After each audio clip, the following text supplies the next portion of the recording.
Admission class में स्वागत है आप लोगों का। आज मैं इस वीडियो में आप लोग को बता रहा हूँ बच्चों के द्वारा भेजे गए प्रॉब्लम को। तो आज मैं इस वीडियो में 5 प्रॉब्लम को सोल्व करेंगे। तो चलिए शुरू करते हैं। देखिए, पहला क्वेश्चन है कि कोई व्यक्ति टाइप फर्स्ट के 3 केक और टाइप सेकंड के 6 केक 900 रुपया में खरीदता है। वह टाइप फर्स्ट के केक को 15% के लाभ पर और टाइप सेकंड के केक को 10% के हानि पर बेचा। यदि कुल पर उसे 30 रुपया का लाभ हुआ तो टाइप फर्स्ट एवं टाइप सेकंड के एक यानी प्रत्येक केक का क्रय मूल्य क्या होगा। क्वेश्चन को इस प्रकार समझिए कि एक व्यक्ति 2 टाइप का केक खरीदा। पहला टाइप का 3 केक और दूसरा टाइप का 6 केक खरीद रहा है। कुल कितना रुपया में? 900 रुपया में। पहले टाइप के केक को वह 15% के लाभ पर बेचा और दूसरे टाइप के केक को वह 10% के हानि पर बेचा। तो क्वेश्चन कह रहा है कि कुल 30 रुपया का लाभ हुआ। वहां पर परसेंटेज लाभ हानि पर बेच रहा है, यहाँ पर 30 रुपया का क्या हो रहा है? लाभ हो रहा है। तो कह रहा है कि दोनों टाइप के प्रत्येक केक का क्रय मूल्य क्या होगा। देखिएगा, एक क्वेश्चन बनेगा मिश्रण के नियम पर। आप लोग को मिश्रण लेसन में प्रतिशत लाभ से संबंधित प्रश्न बताए हैं, उसमें इस तरह का क्वेश्चन, ऐसा क्वेश्चन तो नहीं लेकिन कुछ इस तरह का क्वेश्चन बताया गया। तो देखिएगा, इसको बनाते हैं। जैसे है कि उसे कुल पर 30% का क्या हो रहा है? लाभ। 30 रुपया का लाभ हो रहा है, 30 रुपया का लाभ हो रहा है। तो सबसे पहले उसको प्रतिशत लाभ में व्यक्त करते हैं कुल पर। तो कुल क्रय मूल्य जो है, कुल क्रय मूल्य आपका दिया हुआ है 900 रुपया और लाभ कितना दिया हुआ है? 30 रुपया। लाभ कितना दिया हुआ है? 30 रुपया और क्रय मूल्य कितना दिया हुआ है? 900 रुपया। तो सबसे पहले परसेंट लाभ लिखते हैं। तो परसेंट लाभ बराबर क्या होता है? लाभ गुने 100 बटा क्रय मूल्य। अब कितना रुपया का लाभ हो रहा है? 30। तो 30 गुने 100 बटा क्रय मूल्य कितना? 30 रुपये। यानी टोटल के कितने परसेंट का लाभ होगा? 10/3%। यानी टोटल अगर केक देखा जाए, यानी 3 और 6 9 केक पर कितना परसेंट का लाभ होगा? 10/3। अब यहाँ पर 2 टाइप का केक है, टाइप फर्स्ट का केक है और टाइप सेकंड। देखिएगा, लाभ का मतलब होता है प्लस। जैसे 15% का लाभ हुआ तो 15% प्लस में होगा। यहाँ पर दूसरे केक पर 10% का हानि हो रहा है तो -10%, ठीक है। और टोटल पर लाभ हो रहा है तो प्लस 10/3, ठीक है। लाभ हो रहा है तो 15% का लाभ हो रहा है, दूसरे को 10% का हानि हो रहा है तो -10% हो गया यहाँ पर, ठीक है। और टोटल पर लाभ हो रहा है 10/3। नियम क्या है? एक ऊपर से नीचे घटाते हैं और दूसरा नीचे से ऊपर। तो इसमें नीचे वाला बड़ा है तो क्या हो जाएगा? 10/3 घटाओ -10 अनुपात तो क्या हो जाएगा? 15 घटाओ 10/3। यानी यहाँ पर टाइप फर्स्ट का केक 3 केक है और टाइप सेकंड का 6 केक है। उसके जो घटकर आया वो क्रय मूल्य का अनुपात होता है। किसका अनुपात होता है? क्रय मूल्य का अनुपात होता है। तो इसको कीजिए तो क्या हो जाएगा? 10/3 प्लस 10 अनुपात 45 गुने 10/3, ठीक है।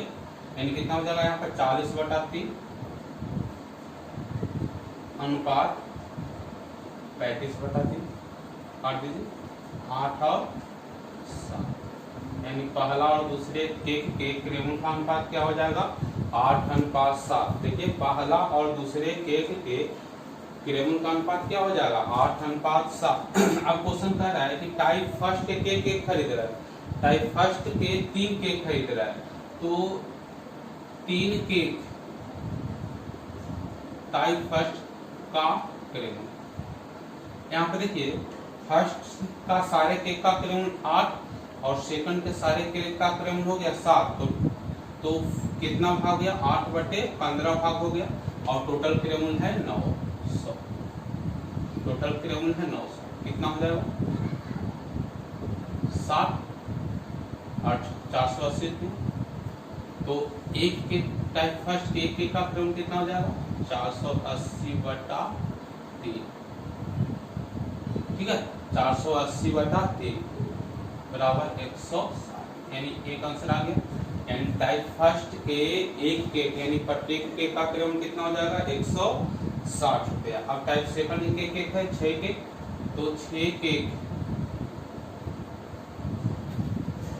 टाइट सेकंड का क्रेमुल। अब कितना भाग है, 7/15 भाग है, तो 7/15 गुने 400, ठीक है। तो टाइप एक का क्रेमुल निकालना है, तो एक का क्रेमुल 420 बटा, यानी टाइप फर्स्ट के एक का क्रेमुल कितना हो जाएगा 160, और टाइप सेकंड के एक का क्रेमुल कितना हो जाएगा 70 रुपया। इस प्रकार इस क्वेश्चन को हल करेंगे, ठीक है, समझ में आया।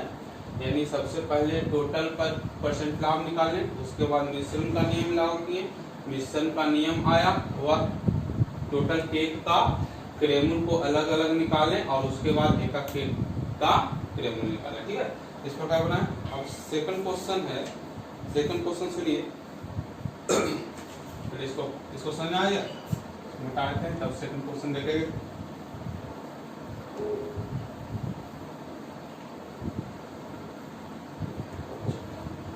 दूसरा क्वेश्चन देखिए कि एक फल विक्रेता है जो 600 रुपया में 240 सेब खरीदता है। एक फल विक्रेता 600 रुपया में 240 सेब खरीदता है, उसमें कुछ सेब खराब हो जाते हैं यानी सड़ जाते हैं, उसे फेंक देता है। शेष सेब को 3 पे 50 पैसे प्रति सेब के हिसाब से बेचने पर 198 रुपया का लाभ होता है, तो वह कितने परसेंट सेब फेंकता है। क्वेश्चन है, एक व्यक्ति जो है, जो या फल विक्रेता जो है 600 रुपया में 240 सेब खरीदता है, कुछ सेब सड़ गया उसको फेंक दिया, और जो बच गया उसको एक सेब 3 रुपये 50 पैसे के हिसाब से बेचा, तो उसे हो रहा है 198 रुपया का लाभ हो रहा है। तो क्वेश्चन पूछ रहा है, तो वह कितना सेब जो है फेंक देता है, वह कितना सेब जो है या कितने परसेंट सेब जो है जो फेंक देता है।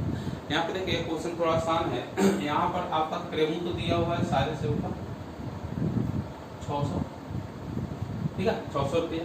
अब 240 सेब खरीद रहा है 600 रुपया में, ठीक है। मान लिया जाए कि उसके पास वह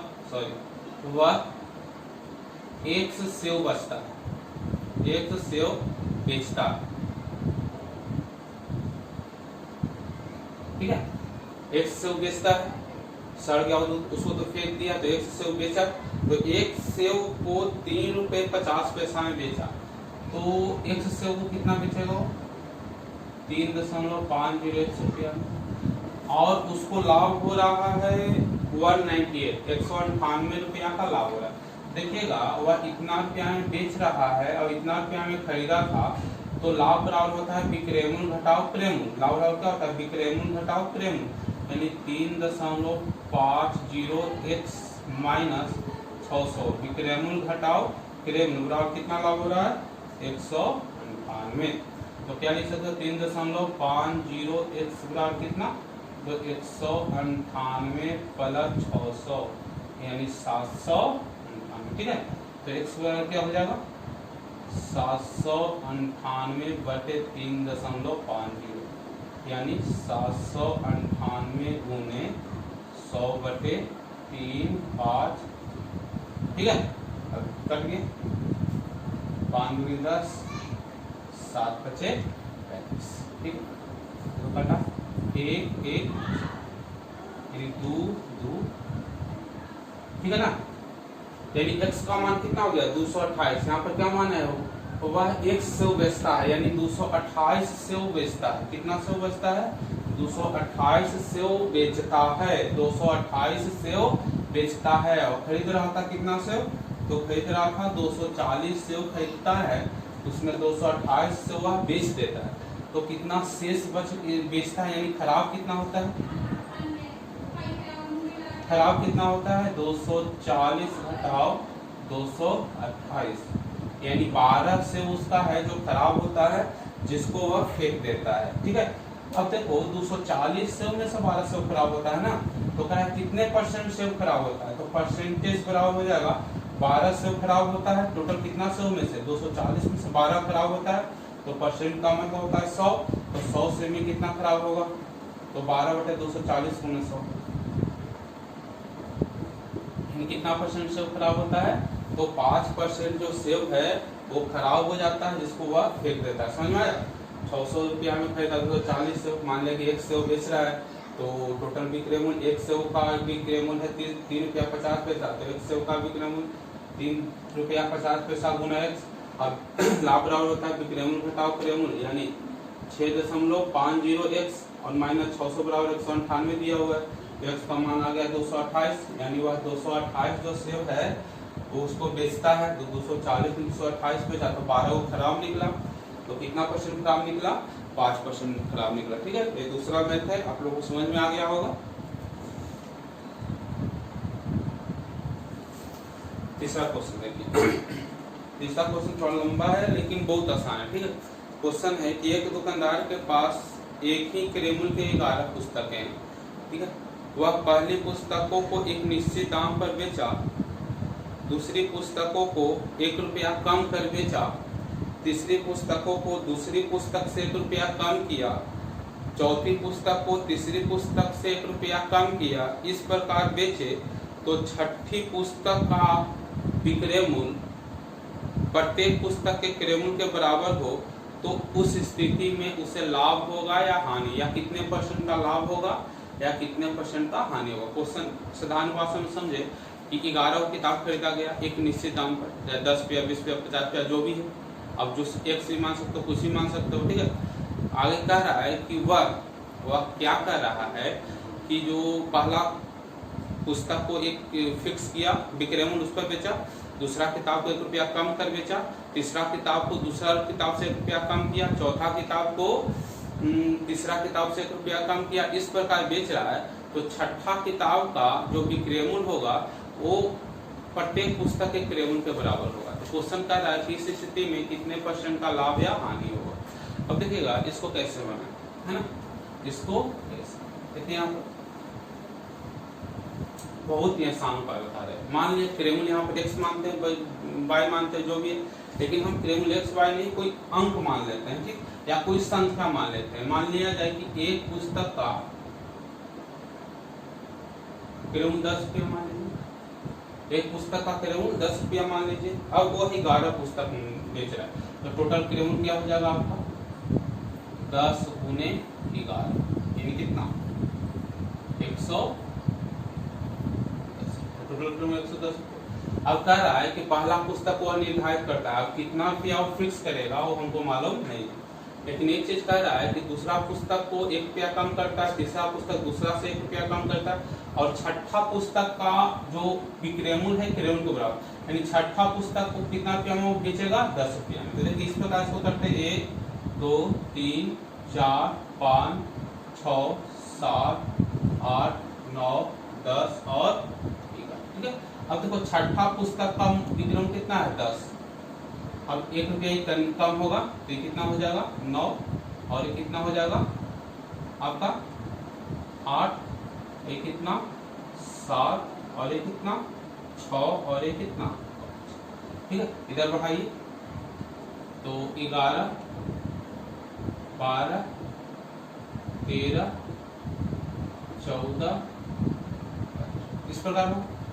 ठीक है, अब देखिएगा यहाँ पर इधर से चलते हैं, मान लीजिए इस ओर से चलते हैं। देखिए क्वेश्चन अब कैसे मिलेगा।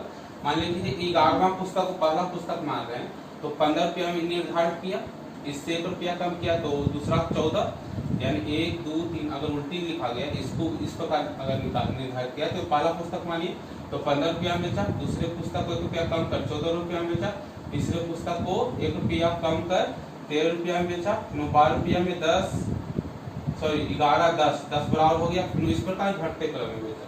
तो अब इसका विक्रय मूल्य कितना हो जाएगा, तो सबको जोड़िए, तो विक्रय मूल्य कितना हो जाएगा 110, विक्रय मूल्य कितना हो जाएगा 110। अब सोचिए कि 110 रुपया में खरीदा है और 110 रुपया में ही बेच रहा है, तो क्या होगा, न लाभ होगा और न, ठीक है, न लाभ होगा न हानि होगा। ठीक है ना, समझ में आया। इस प्रकार इसको बहुत आसान से बना सकते हैं। ठीक है ना। अब अगला क्वेश्चन है, चौथा क्वेश्चन है कि कह रहा है कि एक दुकानदार ने कोई टीवी 8% कटौती कर 17,940 रुपया में बेचता है तो उसे 19.6% का लाभ होता है। यदि कटौती ना करे तो उसे कितने परसेंट का लाभ होगा। क्वेश्चन है कि एक दुकानदार ने एक टीवी को 8% मूल्य को कटौती यानी बट्टा दिया, डिस्काउंट दिया 8%, तो ठीक है, वह 17,940 रुपया में उसको बेच दिया। क्वेश्चन कह रहा है कि तो फिर भी उसे 19.6% का लाभ हुआ। कह रहा है कि अधिक कटौती ना किया जाए यानी जितना MRP है उतना ही में बेचे तो उसे कितने परसेंट का लाभ होगा। तो इसमें देखिए, इसमें 17,940 रुपया दिया हुआ है और उसको लेकर बनाएंगे तो हमको कैलकुलेशन या गुना भाग ज्यादा करना पड़ेगा यानी टाइम अधिक लगेगा, तो उसका जरूरत भी नहीं है, उसका काम भी नहीं है इसमें। तो जो विक्रमण दिया हुआ है तो बिना विक्रमण को क्वेश्चन को इसको हल करते हैं। देखिएगा इसको कैसे हल करते हैं। तो मान लिया जाए कि MRP यानी उस वस्तु का अंकित मूल्य, उस टीवी का अंकित मूल्य 100 रुपया, ठीक है। तो बट्टा दे रहा है 8% और 19.6% का क्या हो रहा है, लाभ हो रहा है। तो एक चीज और बात देखिए, यहाँ पर क्रय मूल्य बराबर हो MRP, क्रय मूल्य बराबर लिख सकते MRP into 100 minus discount, percentage discount और बटे 100 प्लस प्रतिशत लाभ।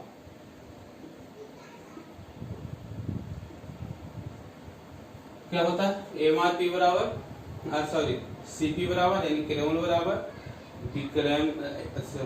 अंकित मूल्य इंटू 100 माइनस प्रतिशत बट्टा बटे 100 प्लस प्रतिशत लाभ। अब MRP हम 100 रुपया माने, ठीक है, तो CP बराबर क्या हो जाएगा, CP बराबर क्या हो जाएगा, यहाँ पर CP बराबर तो 100 इंटू 100 माइनस 8% डिस्काउंट दे रहा है और लाभ कितना हो रहा है 19.6%, तो 100 प्लस 19.6 यानी कितना लिख सकते हैं यहाँ पर 92 100 और बटे 119.6 यानी 92,000 बटे 1196। क्रेउन कितना हो जाएगा 92,000 बटे 1196, ठीक है। यहाँ तक तो हो गया, हम क्रेउन क्या कर दिए, ठीक है। अब कह रहा है कि वह वस्तु को MRP पर ही बेचे यानी जितना MRP माने हैं उतना ही पर ही वस्तु को बेच दे। यहाँ पर सेकंड स्टेज में क्वेश्चन में क्या हो जाएगा, SP कितना हो जाएगा तो 100 रुपया, क्योंकि जितना में अंकित है उतना ही बेच रहा है और क्रेउन इतना हुआ है तो लाभ कितना हो जाएगा, तो लाभ बराबर क्या हो जाएगा, तो 100 घटाओ 1196 यानी क्या हो जाएगा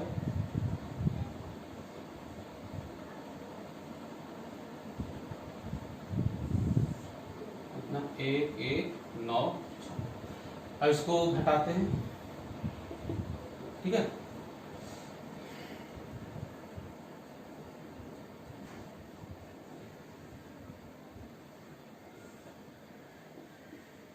कितना है, ठीक है ना। तो परसेंटेज लाभ निकालिए, प्रतिशत लाभ और लाभ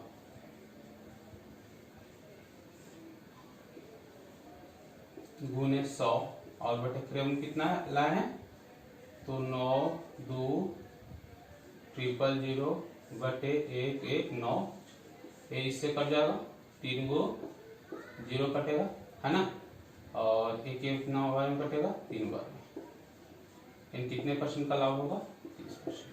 आप भी क्रेमूल से भी बनाइएगा तो 30% ही होगा। देखिए इसको एक बार और समझिए, यहाँ पर कह रहा है कि एक वस्तु को MRP हम यहाँ पर 100 रुपया मान लिए, तो क्रेमूल बराबर होता है MRP इंटू 100 माइनस प्रतिशत डिस्काउंट बटे 100 प्लस प्रतिशत लाभ। तो यहाँ पर क्रेमूल क्या हो जाएगा 100 माइनस 8 यानी 92 और 100 प्लस 19.6 यानी क्रेमूल कितना हो जाएगा 92,000 बटे 1196। अब यहाँ पर कह रहा है क्वेश्चन को जितना अंकित किया गया है उतना ही में उसको क्या किया जाए, उसको बेचा जाए। तो अब MRP को क्या मान लेंगे, विक्रमण मान लेंगे। तो इस स्थिति में लाभ कितना होगा, लाभ होगा 27600 बटे 1196 ठीक है। तो उसके बाद परसेंटेज लाभ निकाल देंगे तो कितना परसेंट लाभ हो जाएगा, 30% का लाभ हो जाएगा, ठीक है। तो इस प्रकार इस क्वेश्चन को हल कर सकते हैं। आगे देखिए, इस वीडियो का अंतिम क्वेश्चन है। क्वेश्चन कह रहा है एक टिकट समझ आया। चलिए अगला क्वेश्चन देखिए, इसको विक्रमण मानकर बनाइएगा तो इसमें और गुना भाग करना हो पड़ेगा ज्यादा। तो अगला क्वेश्चन है कि एक व्यक्ति ने दूध और पानी का अनुपात एक मिश्रण में दूध और पानी का अनुपात 6:1 है। 8 लीटर पानी मिला दिया जाए तो दूध और पानी का अनुपात 6:5 हो जाता है, तो दूध की मात्रा क्या होगी। क्वेश्चन है कि एक मिश्रण है, उसमें दूध और पानी का अनुपात 6:1 है, उसमें 8 लीटर पानी मिला दिया जाए तो अब दूध और पानी का अनुपात 6:5 हो जाता है, तो प्रारंभ में दूध की मात्रा क्या होगी। इसमें मिश्रण की मात्रा हमको नहीं दिया हुआ, एक नया विधि सिखा रहे हैं इसमें, ठीक है। प्रारंभिक अनुपात, नया अनुपात, और यहां पर मिलाई गई मात्रा।